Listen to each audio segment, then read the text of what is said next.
కావచ్చు దేశవ్యాప్తంగా ఈరోజు నిరసన కార్యక్రమం నిర్వహిస్తూ ఉన్నాయి. అందులో భాగంగానే మన సౌత్ జిల్లా పార్టీ ఆధ్వర్యంలో ఇక్కడ నిరసన కార్యక్రమం నిర్వహిస్తూ ఉన్నాం. అందుకు ఈ మధ్యకాలంలో ప్రవేశపెట్టిన బడ్జెట్ను ఏ రకంగా పేద ప్రజలు పట్టబట్టే విధంగా ఉందో వాటిని తెలపడానికి దేశవ్యాప్తంగా లెఫ్ట్ పార్టీలు కావచ్చు, లౌకిక శక్తులు కావచ్చు దేశవ్యాప్తంగా ఈరోజు నిరసన కార్యక్రమం నిర్వహిస్తూ ఉన్నాయి. అందులో భాగంగానే మన సౌత్ జిల్లా పార్టీ ఆధ్వర్యంలో ఇక్కడ నిరసన కార్యక్రమం నిర్వహిస్తూ ఉన్నాం. అందుకే ప్రజలందరూ కూడా మనం ఈరోజు చెప్పదలుచుకున్నాం ఒకటే, కేంద్ర ప్రభుత్వం ఏం చెప్తున్నట్టుంటే మీకు ఇన్కమ్ ట్యాక్స్ కట్టాల్సి వస్తుండే ఇప్పుడు 12 లక్షల వరకు ఉన్నా కూడా మీకు కట్టాల్సిన అవసరం లేదని చెప్తా ఉన్నారు. నిజమే, ఒక పక్కన చూస్తే బాగానే కనబడుతుంది.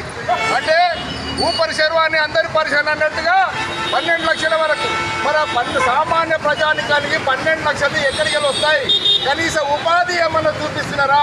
ఉద్యోగాలు ఏమైనా కల్పిస్తున్నారా? ప్రభుత్వ రంగ పరిశ్రమలు ఏమైనా స్థాపిస్తున్నారా? లేదా ప్రైవేట్ రంగంలోనే పరిశ్రమలు స్థాపిస్తున్నారా?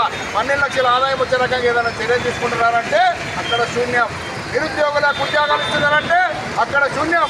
మరి విద్య మీద కానీ వైద్యం మీద కానీ ఇది చూసుకుంటే ఈ బడ్జెట్ ఖండితులకు చర్యగా ఉంది. పేద ప్రజల కొట్టగొట్టే విధంగా ఉంది. అందుకే సిపిఎం పార్టీగా చెప్పిన మీరు బడా పెట్టుబడిదారులు ఆ ఇంటర్వ్యూ తీసుకుంటుంటే బడా పెట్టుబడిదారులందరూ కూడా హర్షిస్తున్నాం, సంతోషిస్తున్నాం.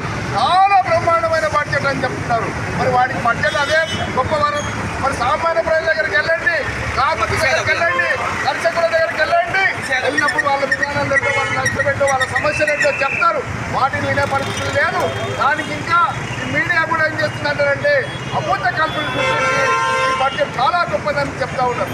కానీ పసిపూసి మారడిగా చేసి పేద ప్రజలు పొట్టబెట్టే విధంగా ధనికులకు భూస్వాములకు పెట్టుబడిదారులకు లాభాలు తగ్గుతున్న విధంగా ఈ బడ్జెట్. కాబట్టి మనం వ్యతిరేకిస్తున్నాం.